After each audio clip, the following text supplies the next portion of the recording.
आइए हम प्रार्थना करेंगे। प्रेमी परमेश्वर, आपके सन्मुख में शाम के समय आते हैं। आपने सुंदर सा मौका हमारे जीवन में दिया, इसलिए आपका धन्यवाद देते हैं। फिर से आपने प्रभु जी हमें यहाँ इकट्ठा होने के लिए मदद किया, हमें जीवितों के बीच में रखा, इसलिए आपका धन्यवाद देते हैं। आज के बाइबल स्टडी को आपके हाथों में देते हैं प्रभु जी। जो लोग यहाँ पे उपस्थित हैं उनको आपके हाथों में देते हैं प्रभु जी। जो लोग रास्ते में हैं उन्हें सुरक्षित रूप से पहुँचने के लिए मदद करिए प्रभु जी। और प्रभु जी, जो लोग हमें यूट्यूब और फेसबुक में देखते हैं उनके लिए भी प्रभु जी आज का बाइबल स्टडी एक आशीष का कारण होने पाए। हर एक डिस्टर्बेंसेस को हम कैंसिल करते हैं प्रभु जी, आपकी इच्छा पूरी होने पाए। छोटी सी विनती आपके बेटे यीशु नासरी के नाम से मांगते, सुन और कबूल कर। आमीन, आमीन, आमीन। पिछले कुछ हफ्तों में हमने विवाह के ऊपर हमने बाइबल स्टडी को देखा, और जब हमने विवाह का बाइबल स्टडी शुरुआत किया उसके पहले हमने जो देखा था वो था शैतान के बारे में। तो आज उसी के बाद हम क्या करेंगे, हम लोग कंटिन्यू करेंगे। और आज का जो बाइबल स्टडी में हम देखेंगे कि मसीहों के खिलाफ शैतान किस तरह हमला करता है, किस प्रकार से शैतान मसीहों के जीवन में, परिवारों में काम करता है। तो बहुत समझना, सबसे पहली बात जो समझने की है कि शैतान वास्तविक है, जीवित है और सक्रिय शत्रु है। ऐसा नहीं है कि शैतान हवा में है, किसी ने बोला इसलिए है, लेकिन वो वास्तविक है और वो जिंदा है और वो सक्रिय शत्रु है। जब हम पहला पत्रस 5 उसका 8 और 9 पढ़ते हैं, वहाँ लिखा है, सचेत हो और जागते रहो, क्योंकि तुम्हारा विरोधी शैतान गरजने वाले सिंह के समान इस खोज में रहता है कि किसको फाड़ खाए। विश्वास में दृढ़ होकर और ये जानकर उसका सामना करो कि तुम्हारे भाई जो संसार में हैं ऐसे ही दुख सह रहे हैं। तो यहाँ पे हम देखते हैं कि वचन कहता है कि 8वें वचन में सचेत रहना है और जागते रहना है। अगर वो रियल नहीं होता तो परमेश्वर ऐसा कभी नहीं बोलता। शत्रु है, वो वास्तविक है, वो जिंदा है, तो ही परमेश्वर क्या बोलेगा, या कोई व्यक्ति बोलेगा। जैसे इंडिया के आर्मी बोलेंगे तुम्हें जागते रहना है क्योंकि शत्रु है, मतलब पाकिस्तान हो सकता है, चाइना हो सकता है, कोई भी हो सकता है, लेकिन वो है, इसलिए जागते रहना है, सचेत रहना है। तो वैसे ही जब हम मसीह जीवन को जीते हैं तब हमें क्या करना है, जागते रहना है, सचेत रहना है। जब हम इफिसियों 4 उसका 27 पढ़ते हैं, वहाँ पे हम देखते हैं एक लाइन लिखा है, और ना शैतान को अवसर दो। तो कहने का मतलब है कि जब हम समझदारी से प्रभु के वचन के अनुसार हम नहीं चलेंगे तो हम शैतान को अपने जीवन में कार्य करने के लिए अवसर देते हैं। और जब हम शैतान को कार्य करने के लिए अवसर देते हैं तब शैतान 1% काम नहीं करता, बल्कि 20%, 40%, 80% क्या करता है, तबाह करके चला जाता है। तो इसलिए बहुत ज़रूरी है प्रियो कि हमें शैतान का विरोध करना है। और अगर हम विरोध नहीं करेंगे तो क्या होगा, शैतान चीज़ों को गलत करेगा और हम परमेश्वर के विरुद्ध में चलेंगे, परमेश्वर के बताए हुए रास्ते पे हम नहीं चलेंगे। तो शैतान जो है, ऐसा नहीं है कि सिर्फ जो लोग पासबान है या जो परमेश्वर के राज्य में काम कर रहे हैं उनके विरोध ही काम करता है, बल्कि शैतान हम सब के लिए, चाहे जो भी मसीह में है, जो विश्वास करते हैं, उसके खिलाफ वो काम करता है। इसीलिए बहुत ज़रूरी है कि हमें क्या करना है, शैतान को रोकना है, उसके खिलाफ खड़ा होना है और लड़ते रहना है। तो अगर हम शैतान से लड़ेंगे नहीं तो शैतान क्या करेगा, हमारे जीवन की जो आशीषें हैं, हमारे जीवन में जो परमेश्वर कार्य करना चाहता है उसको वो डिस्ट्रॉय करता है, उसको वो खराब करता है। इसलिए हमें क्या करना है, सतर्क रहना है। जिस तरह एक पहरा देने वाला, जैसे एक गार्ड जो एटीएम के बाहर खड़ा रहता है, जैसे एक सैनिक सरहद पे रहता है, उसी तरीके से हमें क्या करना है, हमें सतर्क रहना है, क्योंकि शैतान कभी भी काम कर सकता है। बहुत बार हमको लगता है कि शैतान को भी सोता नहीं है क्या, शैतान नहीं सोता। हम सोने जाते 8 घंटे 6 घंटे हम सोते, लेकिन शैतान नहीं सोता। शैतान दिन रात हमारे खिलाफ काम करता रहता है, क्योंकि शैतान क्या है, वो झूठा है, वो हत्यारा है, वो हमें बांटने वाला है, वो जालसाज है और वो दहाड़ते हुए सिंह के नाई है। और वो क्या है? प्रकाश का दूत है।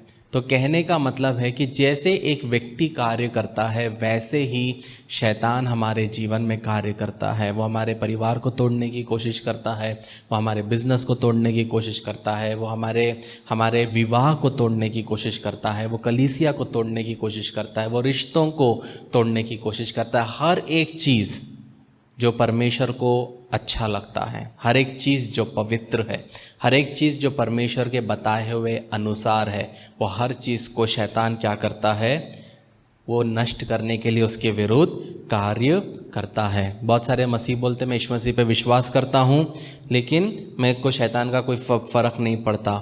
लेकिन अगर हम शैतान उतना इम्पॉर्टेंट नहीं रहता तो यीशु मसीह कभी नहीं बोलता सचेत रहो, जागते रहो। यीशु मसीह ने क्या बोला है? वचन क्या कहता है? सचेत रहो, जागते रहो। ये ज़रूरी नहीं है कि हमें शैतान से डरना है, लेकिन उसको एक एनिमी के तौर पे, एक शत्रु के तौर पे देख के सतर्क रहते हुए समझदारी से अपने जीवन को निर्वाह करना, ये हमारी क्या है? हमारे लिए बहुत इम्पॉर्टेंट है। इसीलिए क्या करना है प्रियो? हमेशा हमें सतर्क रहना है, हमें विश्वास में बने रहना है, वचन को ढाले रहना है और उससे लड़ते रहना है।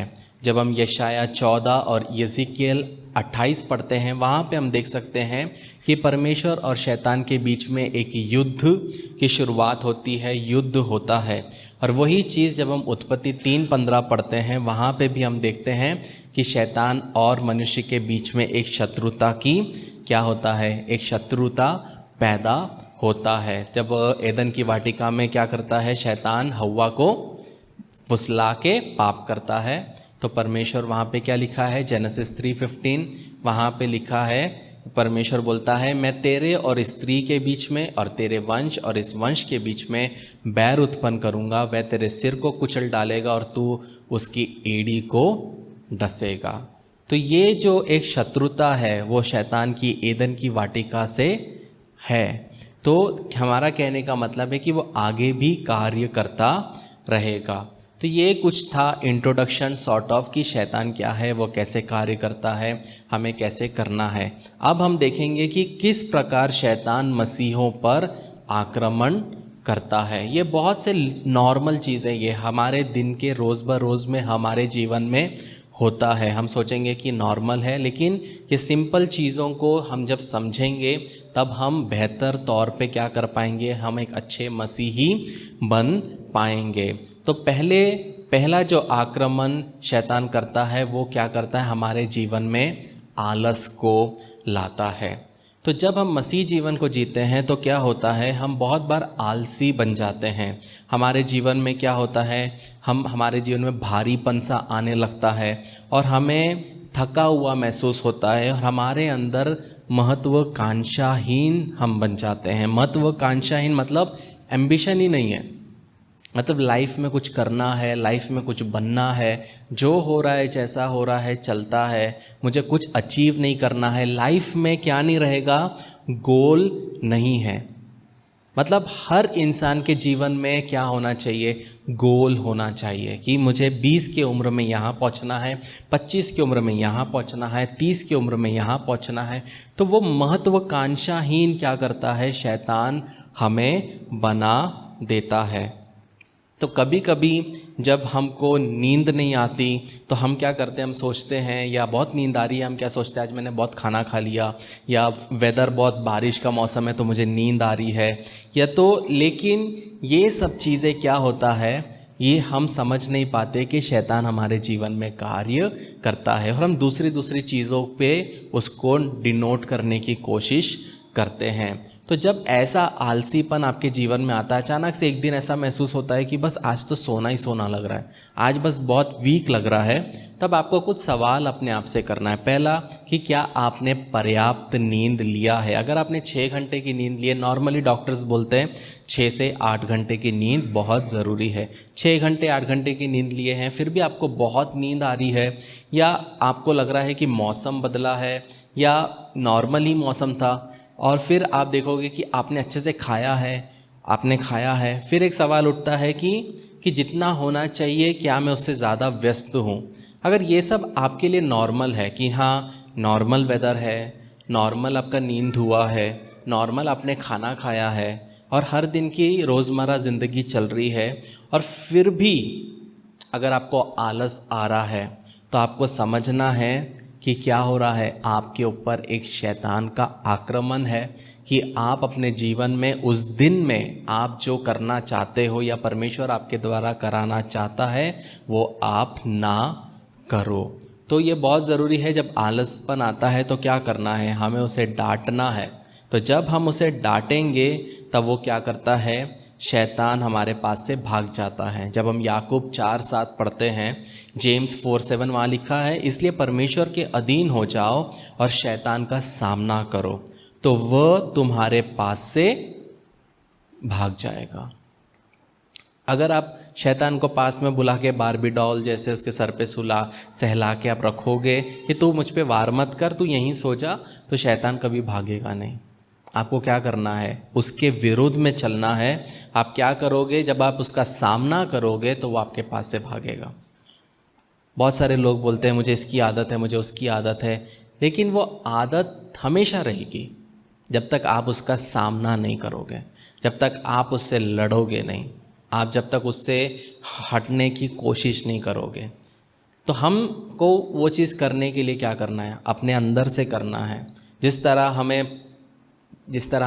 हमें पत्ती वाली सब्जी पसंद नहीं है, पालक की सब्जी हम पसंद नहीं करते, कड़वी है, तो वैसे ही हमें क्या करना है, पाप से नफरत करना है, तो ही हम उसको अपने जीवन से दूर कर पाएंगे।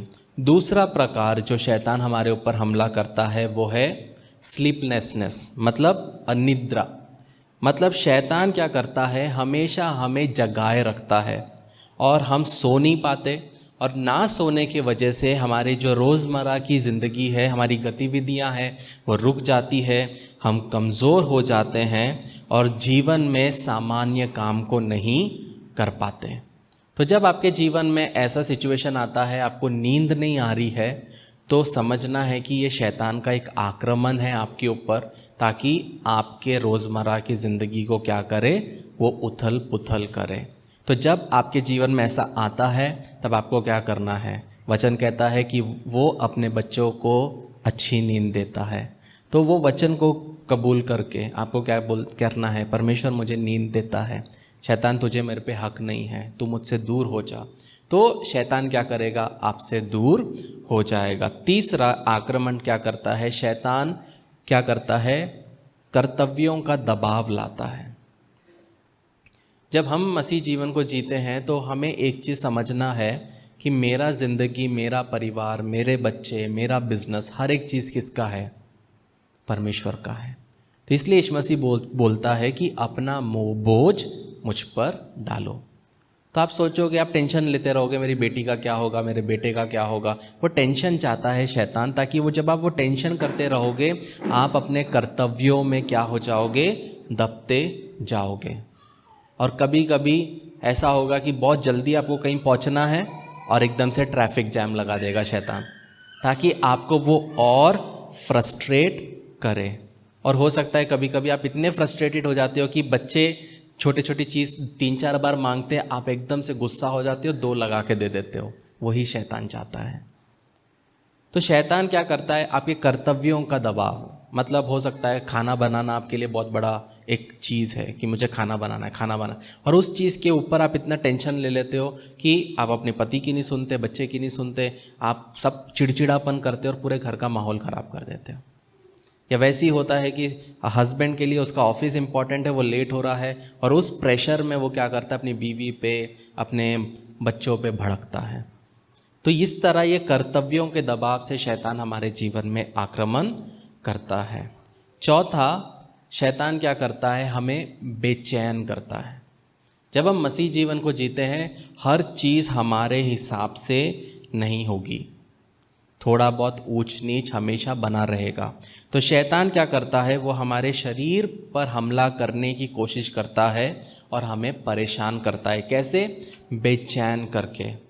और वो हमेशा डराता है कि जो हमें भय की चीज़ होती है कि ऐसा नहीं हुआ तो, अननेसेसरी थॉट्स को लाके वो क्या करता है, बेचैनी लाता है, ताकि आप आसानी से पाप करो। तो जब बेचैनी आती है तब आपको वचन को क्या करना है? कबूल करना है, वचन को मांगना है, बोलना है कि मेरा यीशु मसीह शांति का राजकुमार है, वो शांति दाता है, वो मुक्ति दाता है। तो जब आप उसको कबूल करते हो तो वो बेचैनी धीरे धीरे हमारे जीवन से जाती है। तो ये जब आप अननेसेसरी बेचैन होते हो, जैसे मेरे जीवन में भी था, आई थिंक 1-2 साल पहले मैं बहुत बेचैन होता था। मैं सिर्फ बिस्तर पे लेटा रहता था, मैं सब चीज़ कर रहा हूँ, सेवकाई कर रहा हूँ, प्रेयर कर रहा हूँ, सब चीज़ हो रहा है, लेकिन एक समय आया कि मैं डिप्रेशन जैसे इसमें चला गया।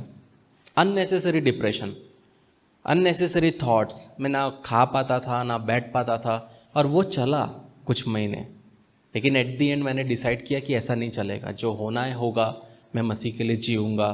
तो ये हमारे ऊपर है, वो बेचैनी लाके एक एक चीज़ों को क्या करता है? दबाता रहता है। तो हमें वो चीज़ आने नहीं देना है अपने ऊपर, क्योंकि एक बार आपने शैतान की बात सुन ली तो वो दूसरी बात बोलेगा, तीसरी बात बोलेगा, करते करते वो क्या करेगा? आपके ऊपर में जिस तरह एक मकड़ी जाला बनाती है वैसे ही वो भी जाला बना देगा।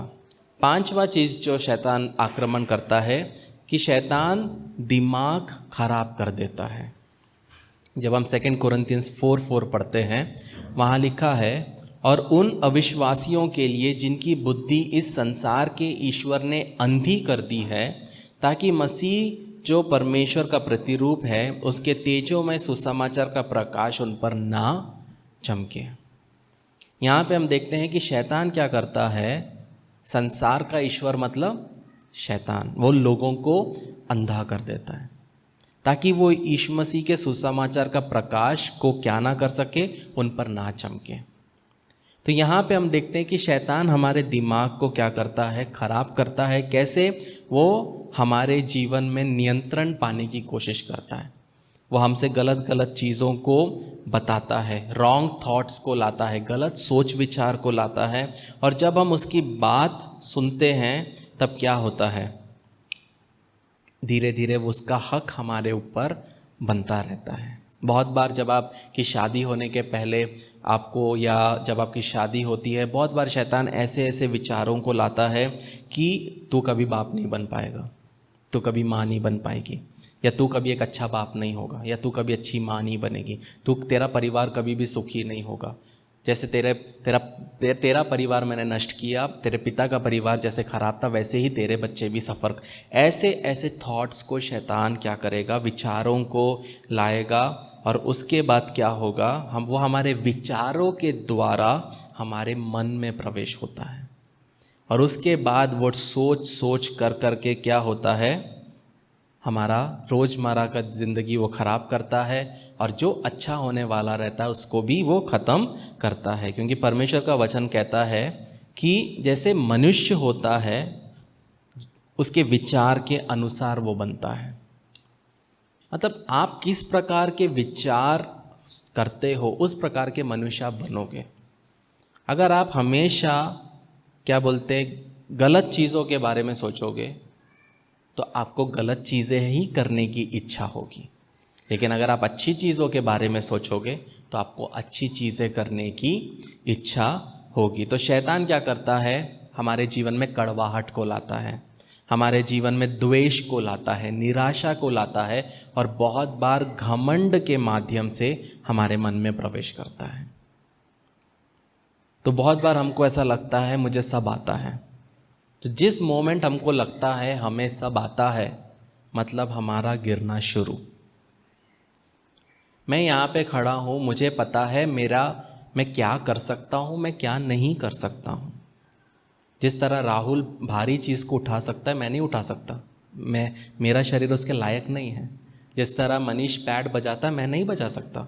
अगर मैं ये सोच लूँ कि मैं सब चीज़ कर सकता हूँ, जिस तरह गिरीश क्या बोलते चीज़ों को ठीक करता है, जनरेटर्स को ठीक करता है, मैं नहीं कर सकता। और अगर मैं बोलूँ कि मुझे आता है, मैं गिरीश से बात करता हूँ, जब गिरीश कुछ बताता है मेरा मुंह चुप रहता है। क्यों? ऐसा नहीं है मुझे जनरेटर के बारे में नहीं पता, लेकिन उसको मुझसे ज़्यादा नॉलेज है। उसकी इज्जत करना वो तरीका है।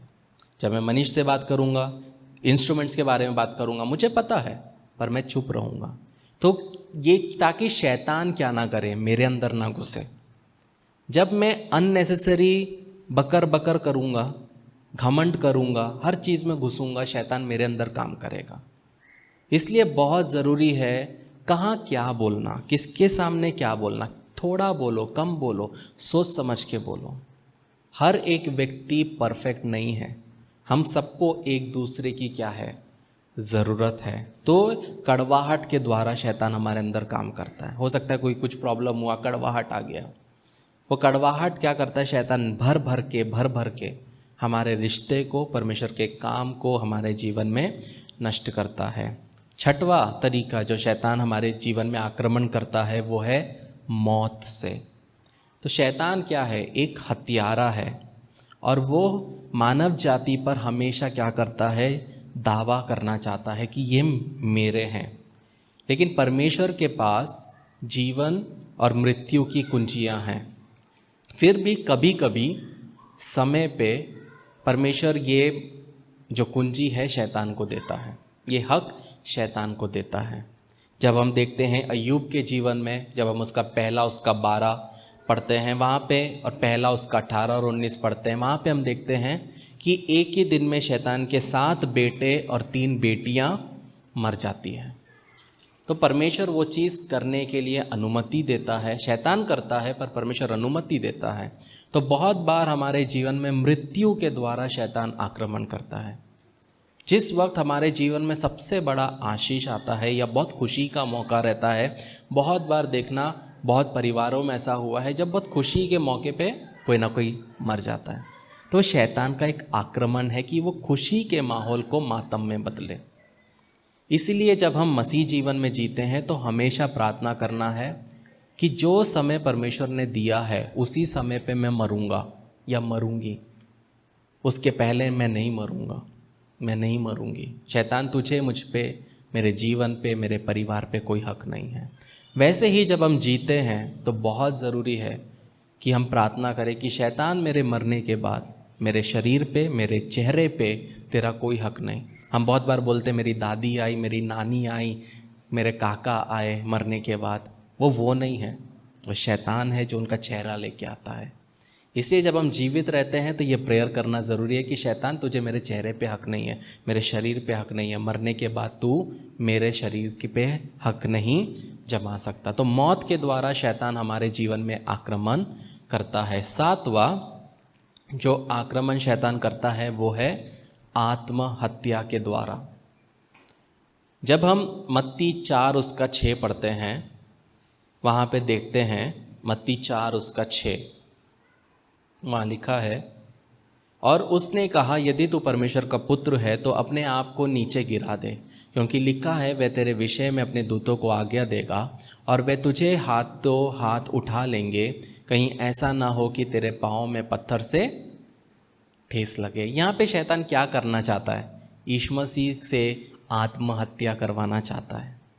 और वो भी क्या बता रहा है, वो वचन बोल रहा है, वचन के द्वारा बोल रहा है कि तू आत्महत्या कर। तो एक कहानी है जिसमें एक व्यक्ति था, उसने अपनी स्टोरी बताई कि उसके अंदर में शैतान आत्महत्या का इतना काम करता था, स्पिरिट ऑफ सुसाइड, आत्महत्या का जो आत्मा इतना काम करता था कि वो शेव नहीं करता था, क्योंकि जब भी वो शेव करता था तो उसके अंदर वो शैतान क्या बोलता था, गला काट दे, गला काट दे। तो हमारे अंदर भी कभी कभी ऐसे विचार जब आते हैं कि मरना अच्छा है, ये ज़िंदगी में क्या रखा है, बस क्या करना है, ट्रेन के सामने जाके खड़ा होना है या बहुत बड़े फ्लैट से कूदना है। जब ये थॉट्स आते हैं, ये विचार आते हैं, तो हमेशा समझना है कि ये शैतान का आक्रमण है।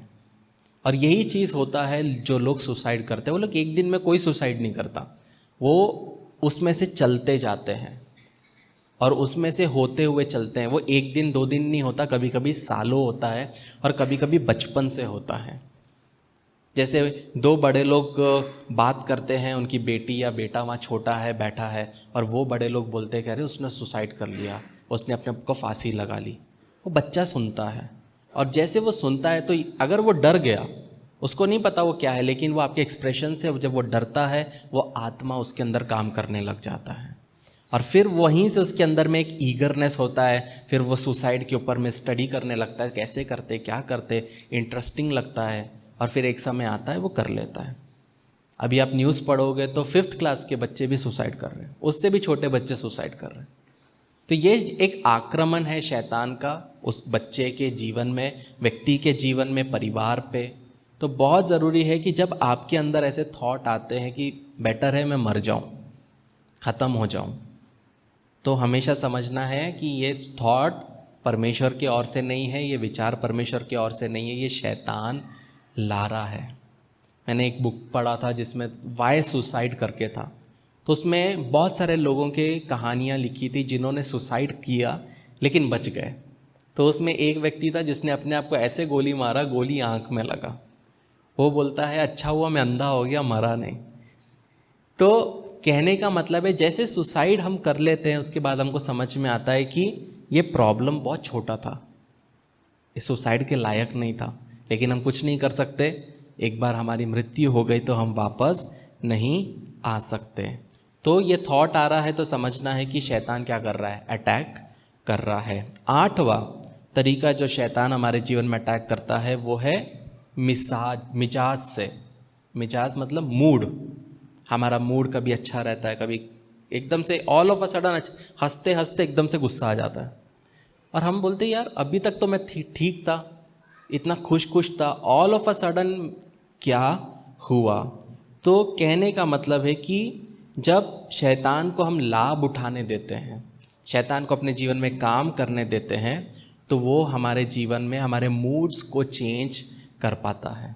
ऐसा नहीं है एकदम से वो करेगा, जब हम धीरे धीरे उसके साथ चलते हैं। तो इसलिए अपने मूड को बारीकी से देखना समझना बहुत ज़रूरी है कि उसके द्वारा परमेश्वर की महिमा हो रही है, या हमेशा कुछ लोग रहते हैं जब भी बात करें तो बस चिड़चिड़ापन, मतलब बात की है तो बस एकदम से भौंकना टाइप, नॉर्मल बात करना नहीं आता, चिल्ला चौट, हमेशा इरिटेटेड।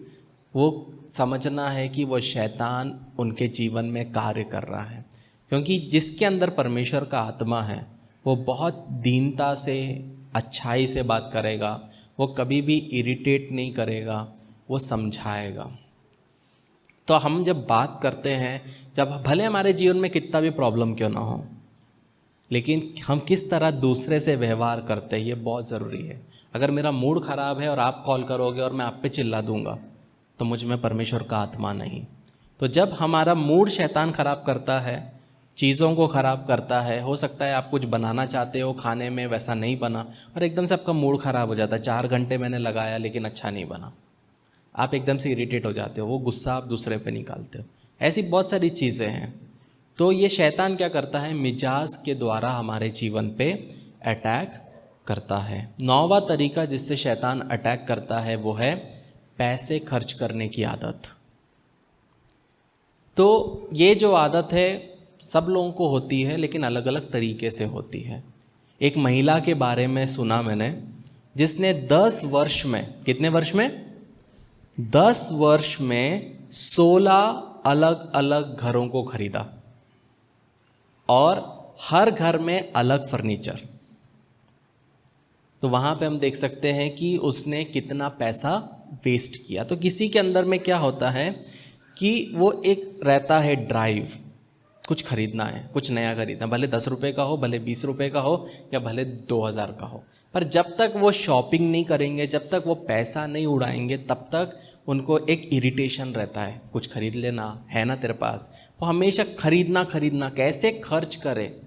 जब वो एक थॉट आता है हमारे अंदर तो हमें समझना है कि वो शैतान के तरफ से है। परमेश्वर चाहता है हम सेव करें, हम तैयार रहे फ्यूचर के लिए। शैतान क्या चाहता है, हम ख़त्म हो जाए। जब हम उड़ाव पुत्र के बारे में पढ़ते हैं, जब वो घर से दूर देश में जाता है, पैसा रहता है, उड़ाता है, एंजॉय करता है, पीता है, दोस्त लोग रहते हैं, सब चीज़ होता है, लेकिन जैसे ही उसका पैसा ख़त्म होता है वहाँ लिखा है कि अकाल पड़ता है। तो अगर वो पैसा लेके वहाँ जाके इन्वेस्ट करता, बिजनेस करता, प्रॉपरली जीता, तो हो सकता था अलग स्टोरी होती थी, लेकिन उसने उसको उड़ाया। तो जब इंसान के पास में एकदम से आता है तो हमें क्या करना है, सेव करना है, संभालना है। हमारे पास में 4 जोड़ी कपड़े हैं, काफ़ी है, मत करो, मत खरीदो, ताकि अपने लिए आप फ्यूचर में खरीद सको। नहीं तो क्या होगा, जैसे पैसा आया आपने खरीद लिया, उड़ा दिया, कल कुछ इंपॉर्टेंट कुछ आया, आपके पास पैसे नहीं है। तो जैसे पैसे आए उड़ाना नहीं है, उसको सेव करना है। तो ये आक्रमण है शैतान का हमारे जीवन में, जब हमें पैसे खर्च करने की इच्छा होती है। 10वां तरीका जिससे शैतान हमारे ऊपर अटैक करता है वो है फैशन क्रेज़ या कुछ हमारी आदतें। तो जब हम मसीह जीवन में जीते हैं तो हर एक चीज़ जो है वो क्या होना चाहिए, शालीनता के साथ होना चाहिए। हमें कभी भी ऐसा कुछ नहीं करना है जिससे कि सामने वाला व्यक्ति क्या करे, पाप के लिए एक्साइटेड हो, पाप करने के लिए क्या हो, वो उसको बढ़ावा मिले। तो जब हम मसीह जीवन जीते हैं, जब हम चीज़ों को खरीदते हैं, कुछ कपड़ों को पहनते हैं या कपड़े खरीदते हैं, तो हर एक चीज़ में हमें क्या मेंटेन करना है, शालीनता मेंटेन करना है। शालीनता का मतलब ये नहीं है कि आप कपड़े अच्छे नहीं पहन सकते, लेकिन आपको पता है कौन सी चीज़ आपके चेहरे को उजागर करती है और कौन सी चीज़ है जो आपके फिगर को उजागर करती है। तो अगर आप कोई कपड़ा पहनते हो और उसके द्वारा लोग बोलते हैं यार कितना हॉट दिख रहा है ये बंदा, जैसे जानबूझ के शर्ट के बटन्स पूरे खोल देना दिखाने के लिए ताकि लड़की देखे, गलत है। वो शैतान का एक आक्रमण है। आप किसी को सेड्यूस करने की कोशिश कर रहे हो, गलत तरीका है। वैसे ही जब स्त्री अलग कपड़े पहनती है ताकि लड़के उसको देखे, वो एक शैतान का आक्रमण है। मैंने पहले पुरुष क्यों बोला, ताकि स्त्रियों को ये ना लगे सिर्फ उनको ही बोल रहा हूँ, लेकिन दोनों तरीके से होता है। जैसे लड़कियाँ लड़कों को अट्रैक्ट करती है, वैसे लड़के भी लड़कियों को अट्रैक्ट करते हैं। तो हम जिस तरह अपने कपड़े पहनते हैं, जिस तरह हम चलते हैं, जिस तरह हम बात करते हैं, हर एक चीज़। बहुत बार आपने देखा होगा कुछ लोगों के अगर आप डीपी देखोगे, व्हाट्सएप के डीपी, फेसबुक के डीपी, वो आपके दोस्त हैं, लेकिन जैसे आप देखोगे तो उनकी नज़र जो है वो नज़र में ही आपको अलग सा महसूस होगा, क्योंकि वो उस मोटिव से लेते हैं ताकि लोग उनको और पसंद करें। उसको बोलते हैं जेजेबल स्पिरिट। जेजेबल स्पिरिट वो होता है जो आपको अट्रैक्ट कराता है, और वो सोच के साथ जब आप वो करते हो तब क्या होता है, वहाँ पे गलत चीज़ें शैतान लाता है। तो बहुत ज़रूरी है, जो 10वां जो तरीका है वो है फैशन क्रेज़। फैशन क्रेज़ के नाम पे शालीनता से नहीं चलना, गलत तरीके से कपड़े पहनना, तो उस तरीके से शैतान जीवन में कार्य करता है। 11वां तरीका जो शैतान हमारे जीवन में आक्रमण करता है वो है जीभ का अनुचित प्रयोग। जब हम मसीह में हैं प्रियो, तो बहुत ज़रूरी है, जैसे मैंने बहुत बार बोला है, हमारे जीभ में क्या है, जीवन और मृत्यु।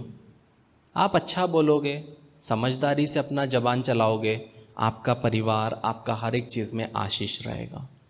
आप बिना सोचे समझे जिसको जो आया मुंह पे बोलोगे तो आपके जीवन में धीरे धीरे आप प्रॉब्लम्स में फंसते जाओगे और प्रॉब्लम्स में आप दबते जाओगे। तो कुछ लोग जैसे रहते, बिना सोचे समझे एकदम से बोलना है, और बाद में वो लोग फिर उसके लिए पछताते हैं कि अरे मैंने ऐसा क्यों बोला, ऐसा तो सोची नहीं थी, ऐसा तो वो सोचा नहीं था। इसीलिए जीभ पे कंट्रोल नहीं करना वो एक शैतान के तरफ से आक्रमण है। कुछ लोग सोचे समझे बिना किसी को भी कुछ भी बोलते हैं, वो हमें कभी नहीं करना है।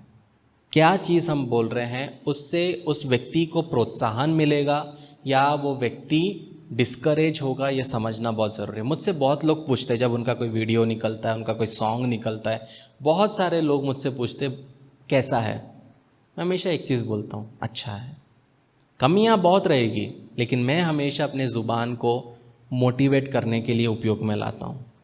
मैं उसको 10 चीज़ें गिना सकता हूँ कि ये गलत है, वो गलत है, लेकिन वो सुन के वो जो नया विश्वासी है या वो नया जो करियर की शुरुआत कर रहा है, वो वहीं पे ख़त्म कर देगा कि इन्होंने बोल दिया बकवास है तो बकवास है, इसमें परस्यू करने का कोई मतलब नहीं है। तो ये हमारे ऊपर है कि हम किस तरह लोगों से बात करते हैं, उनको हम क्या बताते हैं, क्या समझाते हैं, ये बहुत ज़रूरी है। 12वां तरीका जिससे शैतान मसीहों के ऊपर आक्रमण करता है वो है परमेश्वर की इच्छा को ढूंढना। ये बहुत चल रहा है आज के समय पे। हर एक जन को परमेश्वर की इच्छा जानना है, परमेश्वर की इच्छा मेरे लिए क्या है, परमेश्वर की इच्छा मेरे लिए क्या है। लेकिन हमेशा एक चीज़ समझना है कि जो वचन में है वो परमेश्वर की इच्छा है। जो वचन है वो परमेश्वर की ओर से आपको और मुझे दिया गया लेटर है। अब आप सोचो कि अगर मैंने ऑलरेडी मैसेज में, फॉर एग्ज़ाम्पल, अगर मैंने ऑलरेडी मैसेज में राहुल को लिख दिया है कि मैं आज चर्च नहीं आऊँगा, और राहुल बोलेगा नहीं, जब तक भैया फ़ोन में नहीं बताएंगे मैं नहीं विश्वास करूँगा, तो ये राहुल की क्या है, बेवकूफ़ी है। मैंने बता दिया है मैसेज में, लेकिन वो चाहता है कि मैं बोलूँ, फ़ोन पे बोलूँ। तो वैसे ही मसीह लोग क्या करते हैं, वचन में पता है कि ये पाप है, ये करना पाप है, फिर भी हम 10 पासबान को पूछते, 10 लोगों को पूछते, तेरे को क्या लगता रे, तेरे को क्या लगता रे, क्योंकि हम चाहते हैं कि कोई हमारे गलती में हमारे गलत को हाँ बोले, इसलिए हम अलग अलग लोगों के पास जाते हैं। लेकिन जब वचन कहता है कि व्यभिचार पाप है, मूर्ति पूजा पाप है, फिर भी आप ऐसे लोगों को ढूंढ रहे हो जो बोलेगा नहीं किया तो चलता है, तो वो गलत है। उस तरीके से क्या होता है, शैतान हमारे जीवन पे आक्रमण करता है और परिवारों को तोड़ता है, और हमारे जीवन में जो आशीष आने वाले हैं उसको खराब करता है। हमेशा समझना, परमेश्वर जब बात करता है तो वो बहुत स्पष्ट रूप से बात करता है, कट टू कट बोलता है, ये सही है ये गलत है, चुनाव तुम्हारा है। लेकिन वहीं पे जब शैतान बोलता है वो अनिश्चित और अस्पष्ट होता है, कन्फ्यूजन रहता है। कुछ लोगों से जब आप बात करोगे, जब आप विश्वास में नए हो और कोई व्यक्ति मिलता है कि मैं मसीह में हूँ, और आप एकदम से एक्साइटेड हो जाते हो, अरे ये मसीह में है, मुझसे ज़्यादा नॉलेज होगा। लेकिन जब आप उससे बात करके हटोगे तो आप और कन्फ्यूज्ड हो जाते हो। आप बोलोगे ये किस तरह का विश्वासी था, मेरा ही विश्वास हिला दिया इसने। तो समझना है कि उसमें परमेश्वर का आत्मा नहीं है, शैतान उसके द्वारा काम कर रहा है। इसलिए सोच समझ के हमें बात करना है, किससे क्या बात करना है, नहीं तो शैतान क्या करेगा, हमारे जीवन में आक्रमण करेगा। 13वां तरीका जिससे शैतान हमारे ऊपर में आक्रमण करता है वो है दिन में सपने देखना। ये क्या करता है, ये शैतान का एक बहुत ही फलदायी क्षेत्र है, जहाँ से शैतान क्या करता है, हमारे जीवन में अटैक करता है। सपने अच्छे होते हैं और बुरे होते हैं, लेकिन हमारे विचारों को नियंत्रण करना बहुत ज़रूरी है।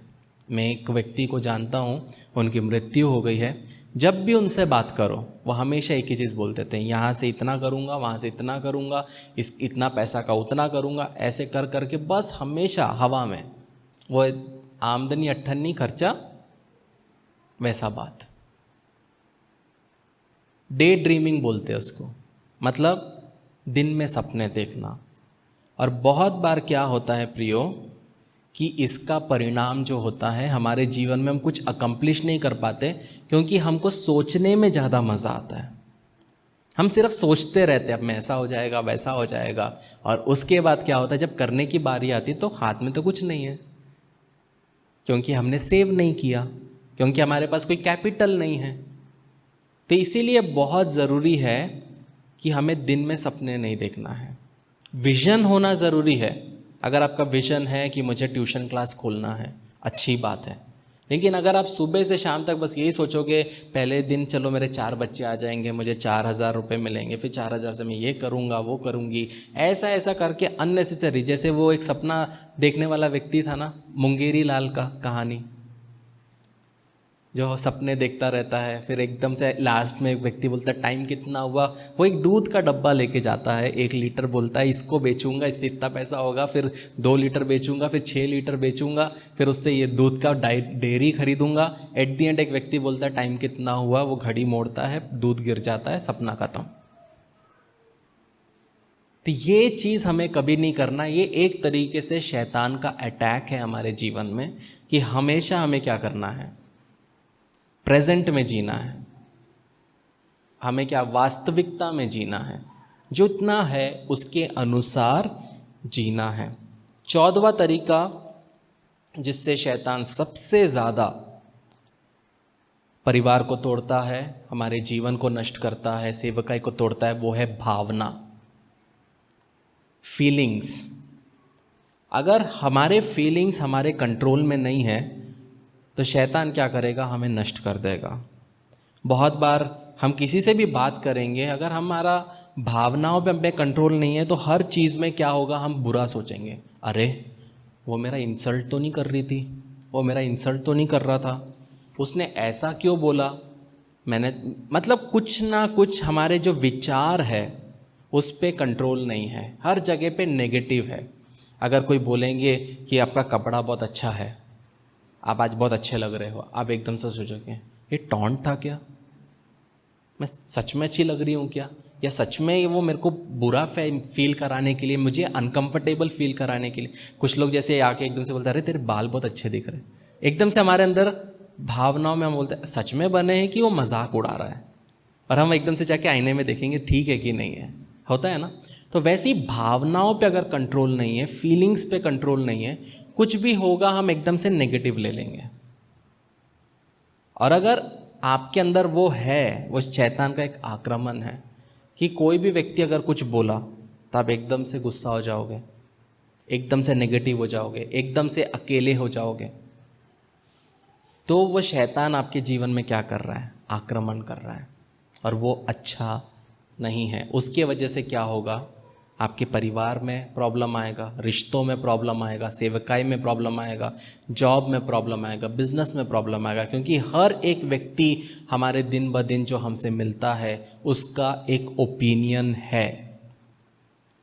और फेसबुक, ट्विटर, इंस्टा आने के वजह से तो रोड में चलने वाला हर व्यक्ति, इवन भिखारी का भी एक ओपिनियन है, क्योंकि उसमें क्या नहीं है, जवाबदेही नहीं है। कोई भी ऐरा गैरा नत्तू आके आपने बहुत अच्छा काम किया होगा, वो बोलेगा अरे बकवास है। और अगर आपको अपनी फीलिंग्स पे कंट्रोल नहीं है, आपने उस पर 3 महीने का मेहनत होगा, जो एक सॉन्ग आता है 4 महीने का मेहनत होता है, एक सॉन्ग आता है अच्छा सॉन्ग, और कोई आके लिख देगा वेरी बैड म्यूज़िक, और वो एक कमेंट के वजह से आपको क्या होगा, इतना हर्ट होगा कि आप हो सकता है 99 लोगों ने अच्छा बोला, पर वो एक कमेंट आपकी भावनाओं को इतना हर्ट करेगा कि वो 99 की खुशियों को आप महसूस नहीं कर पाओगे। इसलिए अपने भावनाओं पे कंट्रोल करना बहुत ज़रूरी है। लोग कुछ भी बोले, कैसा भी बोले, कंट्रोल करके चलना बहुत ज़रूरी है। 15वां तरीका जिससे शैतान आक्रमण करता है वो है आलोचना, जो चीज़ मैंने अभी कहा। तो बहुत ज़रूरी है प्रियो कि जब कोई हमारी आलोचना करता है तो उसे हम क्या करें, पॉजिटिवली ले, उससे क्या करें, वो जो बोला है उसका आत्मनिरीक्षण करें, और नहीं तो वो हमें निराशा की ओर ले जाएगा। मुझे बहुत से लोग पीस ऑफ एडवाइस देते हैं, बहुत, आप ऐसा करो, वैसा करो, ऐसा करो, और मैं उनका एडवाइस सुनता हूँ। ऐसा मैंने कभी किसी को नहीं बोला भैया तेरे को बहुत आता गया, कभी नहीं। क्योंकि मैं हमेशा बोलता हूँ कि एक चोर के पास भी सीखने के लिए कुछ है, एक शराबी के पास भी आप बैठोगे ना, उसके पास भी सीखने के लिए कुछ है। जिस दिन आपको लगता है कि मुझे सब आता है, मुझे वचन की ज़रूरत नहीं, मुझे पासबान की ज़रूरत नहीं, मैं तो बचपन से ही वचन खा के पैदा हुआ, ऐसा एटीट्यूड लेके जब हम चलते हैं तब परमेश्वर हमारे जीवन में कार्य नहीं कर सकता। हमें यीशु मसीह का जब हम सेवकाई देखते, आलोचनाओं पे बना है, हर जगह चंगाई होती थी, आलोचना होती थी, आलोचनाओं पे वो सेवकाई चलती रहती थी। लेकिन हमेशा एक चीज़ याद रखना, जो लोग आलोचना करते हैं वो आपके फ्री एडवर्टीजमेंट वाले हैं, इसलिए कभी भी उनको रोकना नहीं, क्योंकि यही लोग हैं जो फ्री में आपके बारे में इधर उधर बताएंगे, देखा उसका ऐसा है, देखा उसका वैसा है। इसलिए उनको वो जो कर रहे हैं उनको वो चीज़ करने दो, रोकने मत जाओ, प्रूव करने मत जाओ कि आप सही हो, वो गलत है।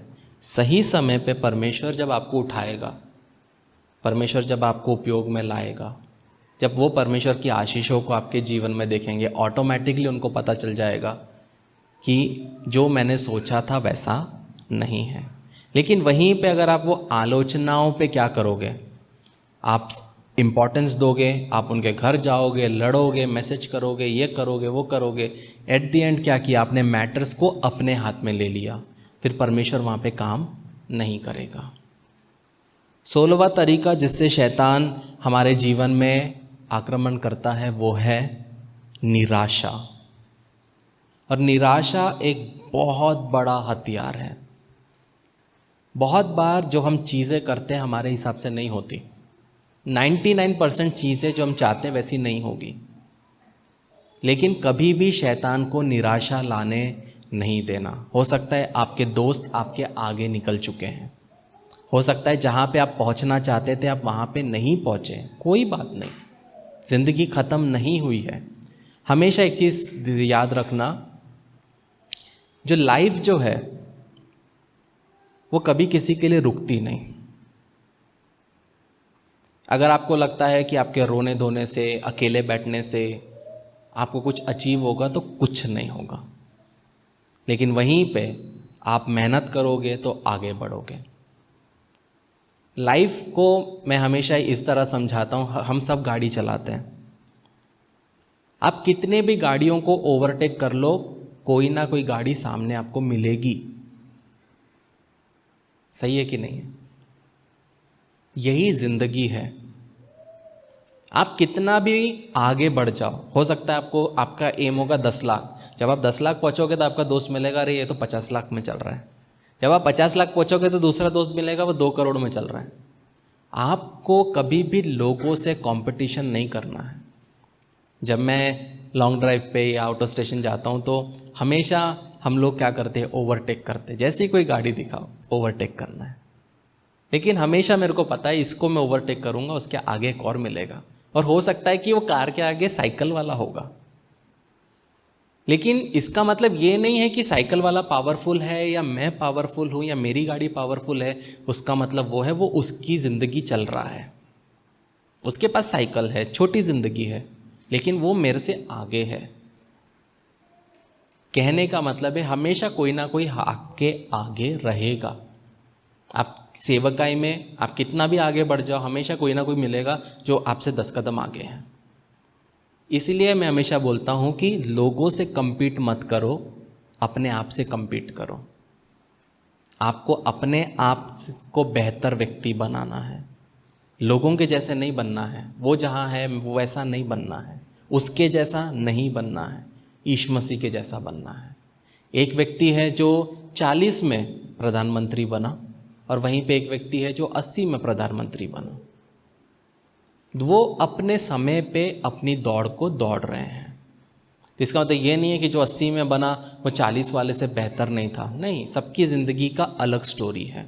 वो समझदारी से हमें चलना बहुत ज़रूरी है, नहीं तो हम निराशा में आ जाएंगे और शैतान निराशा लाके हमारे जीवन में, हमारे जीवन के आशीषों को नष्ट करेगा। और आखिरी तरीका जो शैतान, बहुत है लेकिन मैं क्लोज कर रहा हूँ, आखिरी तरीका जो शैतान आक्रमण करता है वो है बुढ़ापा। हम सब आज जवान हैं, कुछ हमारे बीच में बूढ़े हैं, लेकिन जब जैसे हम बूढ़े होते चलते हैं या धीरे धीरे हम बुज़ुर्ग अवस्था में जा रहे हैं, तो हमेशा एक चीज़ समझना है कि हम बुज़ुर्ग होते हुए भी परमेश्वर की सेवा कर सकते हैं। शैतान हमेशा एक झूठ बोलता है कि अब तेरे से कुछ नहीं होगा, अब तो कोई काम का नहीं, तो कोई काम की नहीं, अब तो तू बोझ है। और ये हर एक के ज़िंदगी में आएगा ये स्टेज। हम सब एक ना एक दिन, अगर परमेश्वर ने हमको लंबी आयु दी, हम बुज़ुर्ग होंगे। तो ये एक शैतान का क्या रहता है, आक्रमण रहता है कि बुज़ुर्ग हो जाएगा तो बोझ बन जाएगा। वैसा नहीं है प्रिय। बुज़ुर्ग अवस्था में जो सेवकाई आप कर सकते हो वो जवानी में नहीं कर सकते, क्योंकि बुज़ुर्ग व्यक्ति की प्रार्थना अलग है, जवानी की प्रार्थना अलग है। तो हमेशा समझना है कि जो भी अवस्था क्यों ना हो, जो भी समय क्यों ना हो, हमें क्या करना है, यीशु मसीह के लिए जीना है। जब आप भाग सकते हैं भागो। बुढ़ापे में आप बोलोगे काश मेरे पैर में हड्डियों में बल होता तो मैं जाती गांव में या जाता गांव में। भैया अभी जाना। बुजुर्ग होने का क्यों वेट कर रहे हो कि आप सोचो वैसा?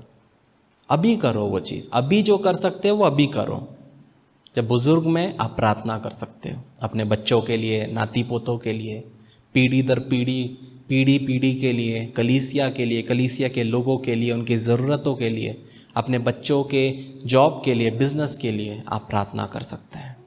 सबकी अलग अलग समय है। जब मैं 16-17 साल का था, जब मैं कॉलेज टाइम में, जब मैं ग्रेजुएशन तो मैं कभी नहीं गया कॉलेज, बहुत कम गया कॉलेज में, तब मैं एक दिन में 16 से 17 घंटा प्रार्थना करता था। एक दिन में। जब मेरे दोस्त फुटाला में जाते थे, घूमते फिरते थे, मैं वहाँ अकेला अपने रूम में, लाइट नहीं रहता था, मैं बैठा हुआ प्रार्थना करता था। मेरे को भी इच्छा होती थी घूमने की, लेकिन मुझे पता था मेरी बुलाहट क्या है। या तो मैं एंजॉय कर सकता हूँ, या तो मैं अपने जीवन को तैयार कर सकता हूँ अपनी सेवकाई के लिए। मैंने अपने आप को अकेला रखा, तैयार किया, इसलिए आज मैं आपके सामने हूँ। अगर आप अपनी जवानी में अपने आप को तैयार करोगे तो आपके लिए आपका जो अडल्टहुड है वो बहुत अच्छा रहेगा। आज मैं 34 का हूँ, मैं सेटल्ड हूँ। मैं अभी भी ऐसे दोस्तों को जानता हूँ, अभी भी वो सोच रहे हैं मुझे क्या करना है लाइफ में।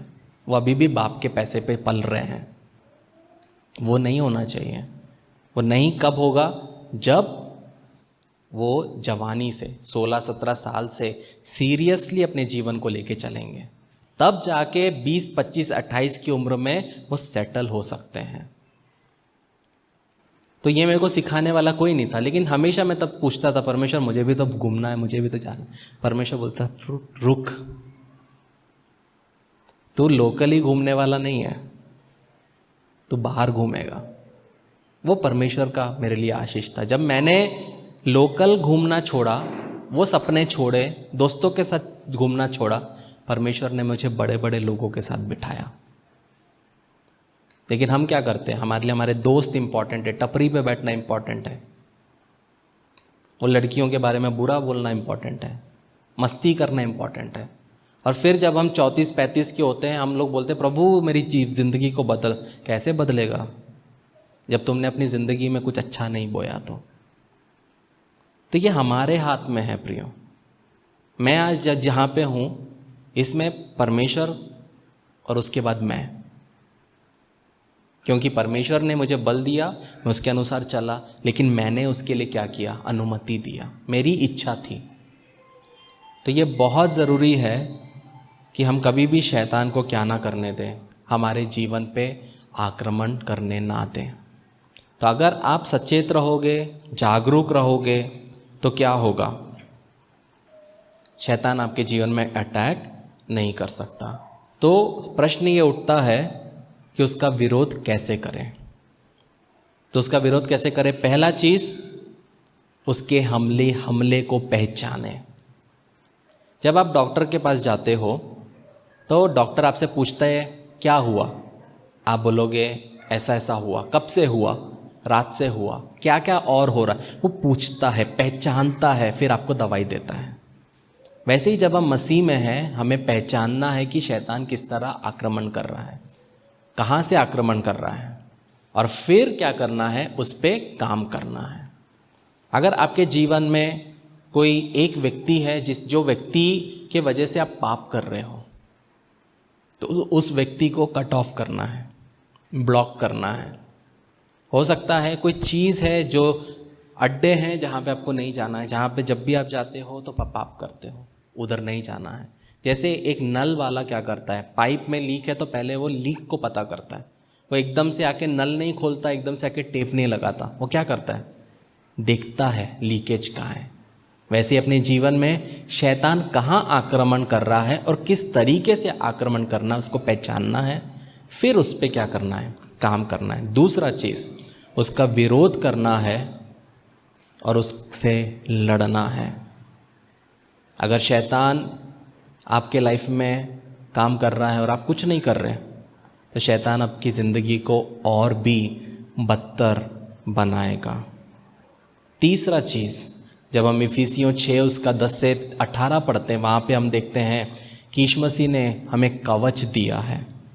वो कवच को पहनना है 10 से 11 और अपने आप को तैयार करना है।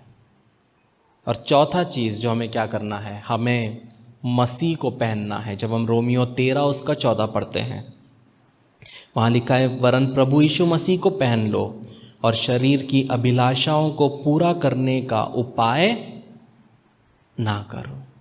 किसको पहनना है? यीशु मसीह को पहनना है, ताकि शरीर की अभिलाषाओं का पूरा करने का उपाय ना करें। कहने का मतलब है, जब हम पाप करते हैं, हम क्या करते हैं? उपाय करते हैं।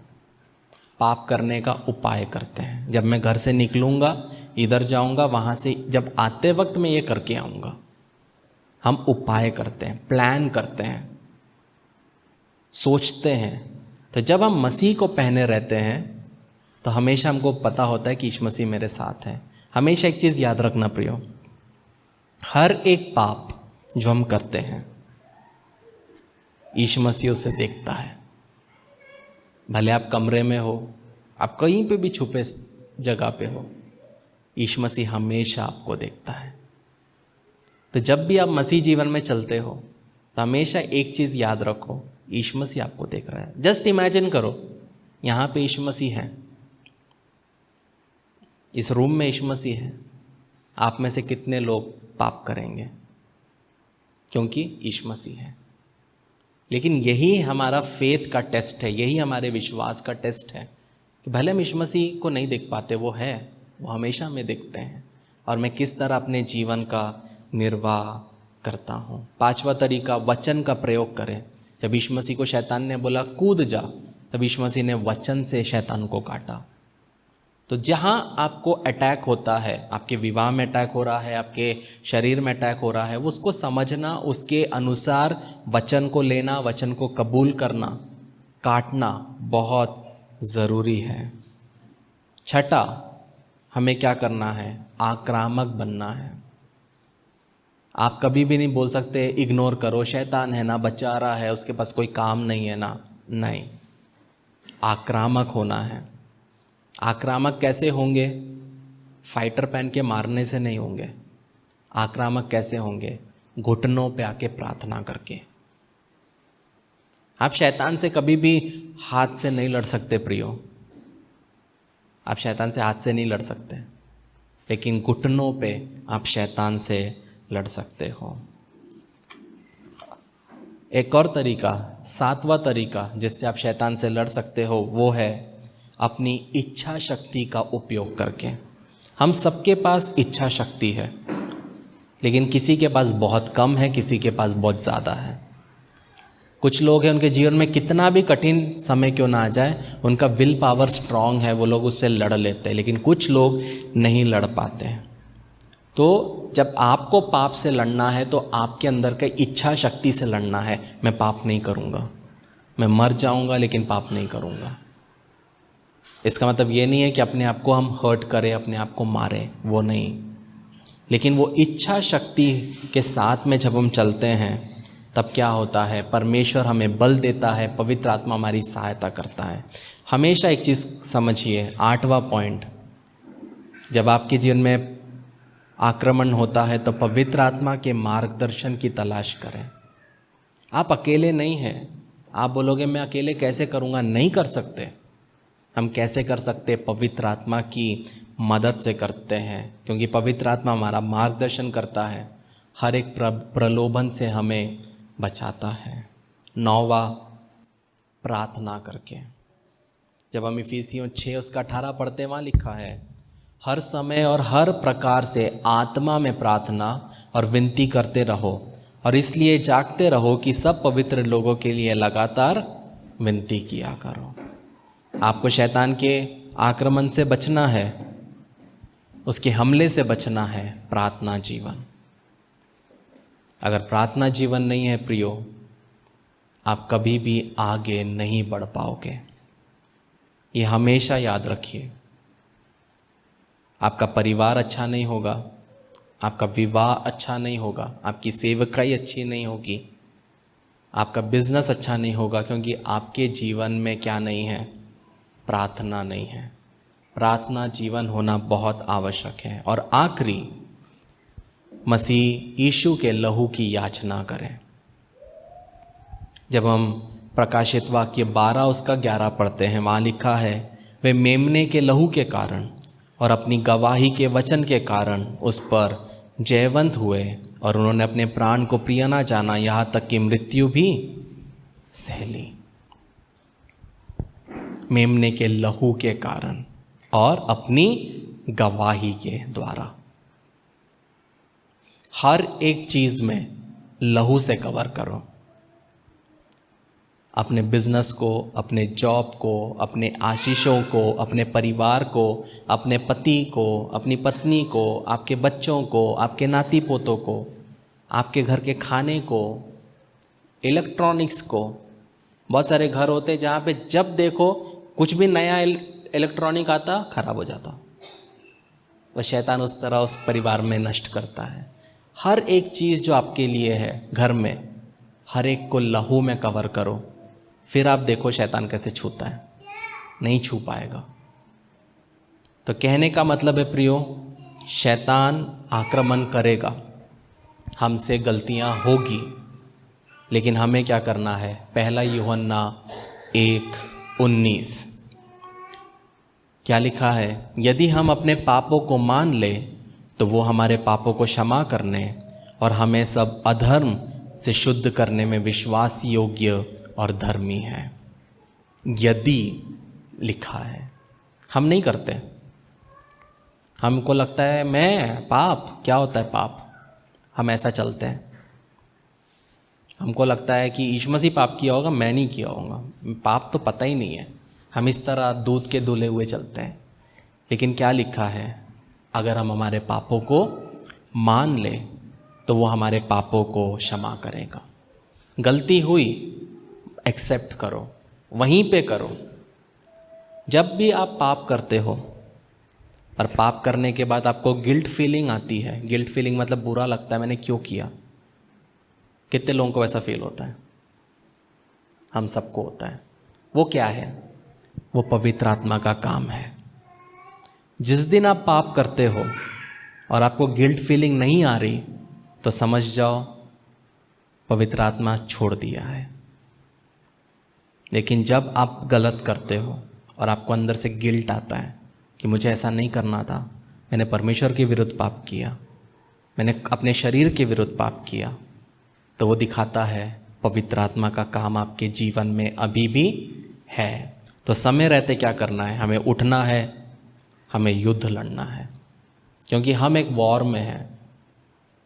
प्रकाश अंधकार से एक लड़ाई में है। तो बहुत ज़रूरी है, हमें लड़ना है। शैतान का हमारे ऊपर हक नहीं है। आइए हम प्रार्थना करें। प्रेमी परमेश्वर, आपके सन्मुख में शाम के समय आते हैं। आपने सुंदर सा मौका दिया, धन्यवाद देते प्रभु जी। जो वचन सुना प्रभु जी, उसके अनुसार चलने के लिए, बढ़ने के लिए हम सबको मदद करिए। जो बीज बोया गया उसको शैतान आके चुराने ना पाए प्रभु जी, बल्कि ये बीज प्रभु जी जर्मिनेट होने पाए प्रभु जी, एक पौधा बनने पाए, एक पेड़ बनने पाए, अनेकों के लिए आशीष का कारण होने पाए प्रभु जी। ऐसा आप कर रहे, इसलिए आपका धन्यवाद देते प्रभु जी। छोटी सी विनती आपके बेटे यीशु के नाम से मांगते हैं, सुन और कबूल कर। आमीन, आमीन, आमीन।